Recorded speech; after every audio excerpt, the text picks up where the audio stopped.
As someone who is not a baker, can I follow a simple chocolate chip recipe? Let's find out. Hi there, I'm Rebecca from She Tries That, where I like to try new products or creative outlets, film myself, and post it as an amateur video onto YouTube.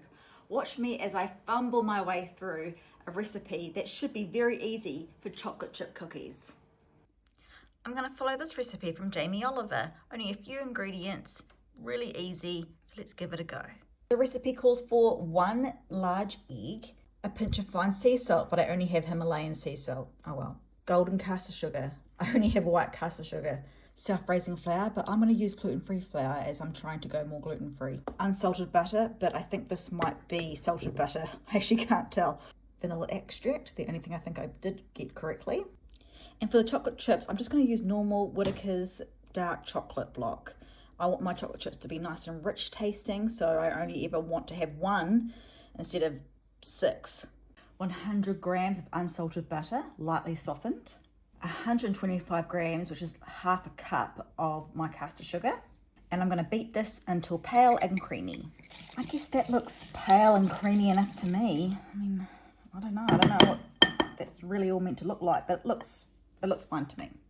Add the egg.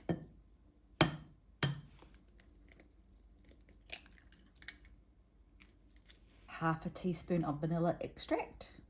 I think that looks pretty well mixed. Now for the flour.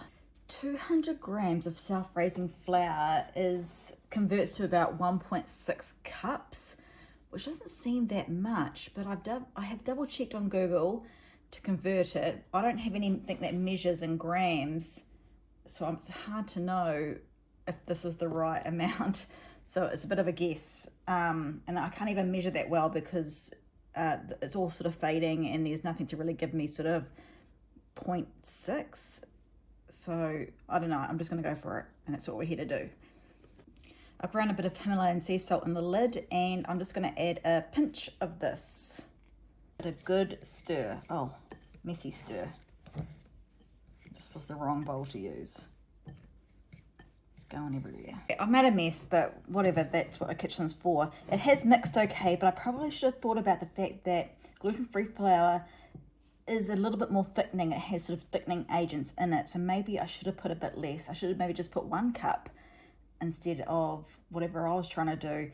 But I'm just going to go ahead, put the chocolate in, and yeah, just go from there. We'll just have to keep going, and hopefully it will all turn out for the best. Ooh, dark chocolate, here we go.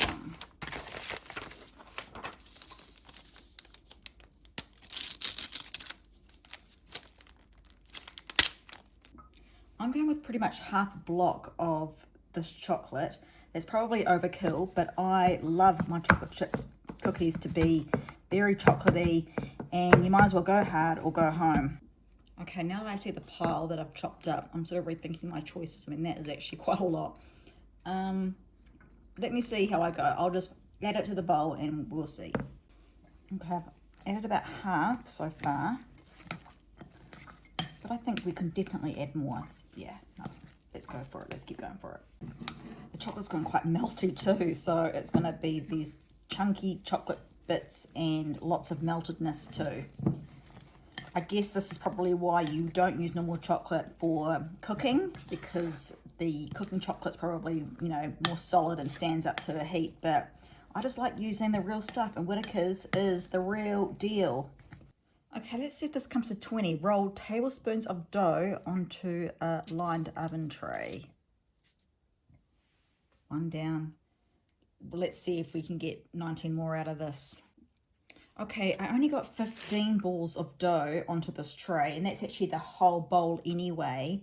But it's really hard to know if this is even the right size. It's like a tablespoon ball, but I mean, is that size? Or, I mean, they were all a tablespoon of a ball, and for some reason they've all gone really, really spiky. I'm not quite sure. That has to be to do with the flour, which I now realise I didn't even sieve. What an idiot. Okay, anyway, look, we're just gonna keep going through. The recipe says that I now have to chill it in the fridge for 15 minutes, so that's probably the simplest thing so far that I can actually do. Okay, so the cookies were chilling in the fridge.